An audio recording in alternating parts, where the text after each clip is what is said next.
السلام علیکم ورحمۃ اللہ وبرکاتہ۔ آئیے ہم آپ کا استقبال کرتے ہیں سبق نمبر 2 میں، جس کا نام ہے حضرت عمر ابن عبدالعزیز رحمۃ اللہ علیہ۔ اس کے لکھنے والے مولانا شبلی نعمانی رحمۃ اللہ علیہ۔ میں آپ کو ابتدائیہ پڑھ کے سناتا ہوں، آپ اپنا ریڈر سامنے رکھ لیجئے اور میں جو پڑھ رہا ہوں اس کو آپ انگلی سے یا پینسل سے اسکیل سے کنٹینیو کیجئے اور میری آواز کو غور کیجئے اور آپ کی تحریر کے اوپر جو ہے آپ انگلی آگے ہٹاتے جائیے، آپ بھی ریڈ کرتے جائیے تاکہ آپ کی ریڈنگ امپرومنٹ ہو جائے۔ بچوں، حضرت عمر فاروق رضی اللہ تعالی عنہ مسلمانوں کے دوسرے خلیفہ تھے۔ خلیفہ کس کو کہتے ہیں؟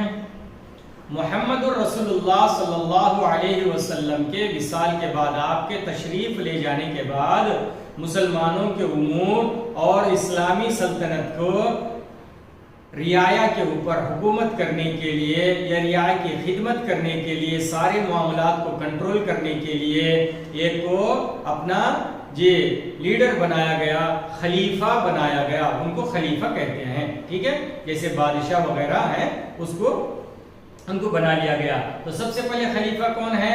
حضرت ابو بکر صدیق رضی اللہ تعالی عنہ۔ دوسرے خلیفہ کون ہیں؟ حضرت عمر فاروق رضی اللہ تعالی عنہ۔ تیسرے خلیفہ کون ہیں؟ حضرت عثمان ابن عفان رضی اللہ تعالی عنہ۔ چوتھے خلیفہ کون ہیں؟ حضرت علی ابن ابی طالب رضی اللہ تعالی عنہ۔ یہ چاروں خلفاء ہیں۔ تو دوسرے نمبر کے خلیفہ حضرت عمر فاروق رضی اللہ عنہ ہیں۔ وہ ہمیشہ اپنی رعایا کی خبرگیری کرتے تھے۔ خبرگیری بولے تو سب علم حاصل کرنا، معلوم کرنا، کس کے کیا حال ہے، احوال ہے، معلوم کرنے کو رعایا پبلک۔ ایک رات وہ گشت کر رہے تھے، رات میں جو ہے لوگوں کے احوال معلوم کرنے کے لیے ایک بھیس بدل کر عام مزدور کی حالت میں گھروں کے بازو میں سے جاتے تھے آرام سے۔ اگر کسی کے گھر سے کوئی آواز آتی ہے لڑائی جھگڑے کی ہو یا پریشانیوں کو، تو ان کے گھر کے بالکل بازو میں سے کھڑے ہو کے سنتے تھے بغیر آواز کے، وہ کیا پریشان ہے وہ معلوم کر کے نیکسٹ ڈے جو ہے دوسرے دن ان کی پریشانی کو سالو کرتے تھے، کوئی بھی پرابلم رہتا اس کو حل کر دیتے تھے۔ ایک مکان سے کچھ گفتگو کی آوازیں سنائی دی، گفتگو ہو رہی تھی، کچھ آوازیں آ رہی تھی۔ حضرت عمر رضی اللہ عنہ اس مکان میں ہونے والی گفتگو غور سے سنتے ہیں۔ اب آواز آ رہی ہے، یہاں سے دیکھیں گے پتہ نہیں کیا آواز آ رہی ہے، غور سے سنتے ہیں۔ ماں اپنی بیٹی سے کہہ رہی ہے کہ بیٹی دودھ میں پانی ملا دو، دودھ کم ہے نا، پانی ملا دو۔ یہ سنتے ہی بیٹی نے کہا، ماں کیا تم نے خلیفہ کا وہ اعلان نہیں سنا کہ دودھ میں پانی ملانا ممنوع ہے؟ خلیفہ نے اعلان کیا تھا نا، دودھ میں پانی ملانا ممنوع ہے، منع ہے۔ ماں نے کہا، بیٹی کیا خلیفہ تمہیں دیکھ رہے ہیں؟ دن میں رہتا تو پھر بھی مسئلہ نہیں تھا اور ویسے بھی خلیفہ تمہیں تھوڑی دیکھ رہے ہیں، ملا دو پانی۔ تو ماں نے کہا، بیٹی کیا خلیفہ تمہیں دیکھ رہے ہیں؟ بیٹی نے کہا، خلیفہ تو نہیں دیکھ رہے ہیں، لیکن اللہ تو ہمیں دیکھ رہا ہے، اللہ تو ہمیں دیکھ رہا ہے، ہر وقت ہر جگہ ہر حال میں اللہ دیکھ رہا ہے۔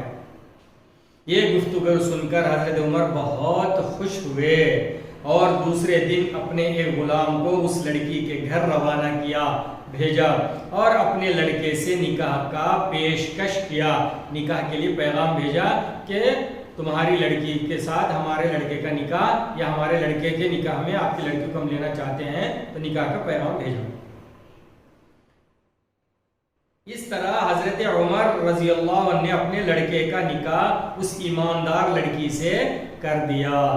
تو آپ نے سنا نا کتنی ایمانداری اس لڑکی کے اندر، کتنا اللہ کا ڈر، تقوی بولتے ہیں اس کو، اللہ کا خوف ہو تو انسان کامیاب ہو جاتا ہے اور وہ برائیوں کے قریب نہیں جاتا، غلطیاں نہیں کرتا۔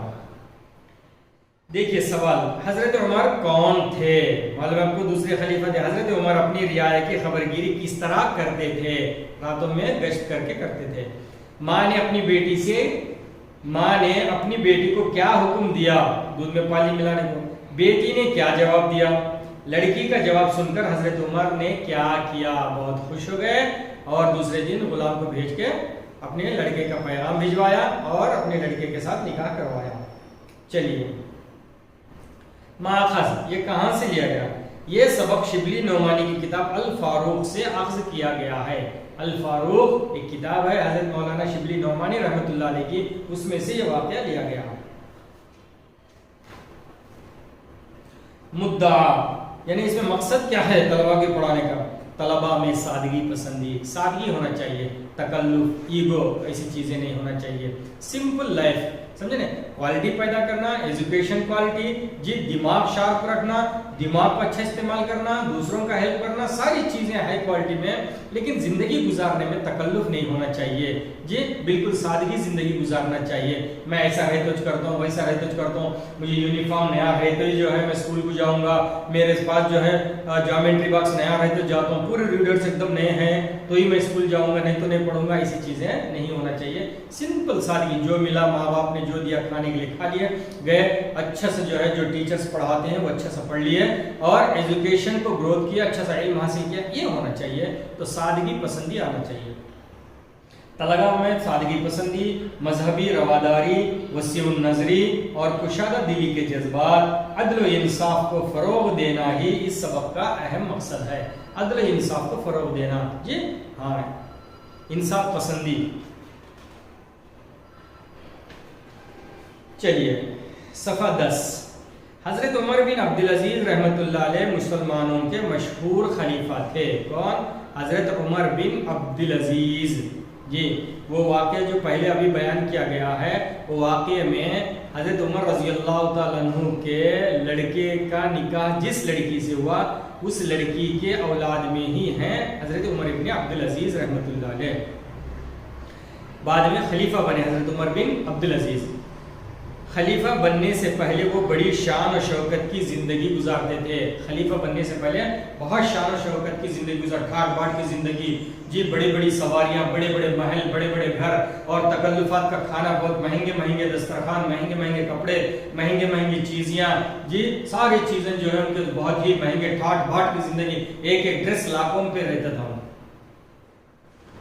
लेकिन खलीफा बनते ही उनकी जिंदगी बिल्कुल बदल गई। जैसे ही उनको खलीफा बनाया गया, या यूं समझ लिए उनको प्राइम मिनिस्टर बनाया गया, या जो है राष्ट्रपति बनाया गया उनको, जी हाँ, प्रेसिडेंट ऑफ इंडिया के साथ बड़े बना दिए, पूरे इलाके के खलीफा बना दिए, तो जिंदगी पूरी बदल गई। उन्होंने शाहाना ठाट बाट तर्क कर दिया। तर्क कर दिया मतलब छोड़ दिया, सब छोड़ दिया, तकल्लुफ का खाना, कपड़े वगैरह सब जो है तर्क कर दिया, ठाट बाट की जिंदगी तर्क कर दिया, छोड़ दिया। अपने सारे कीमती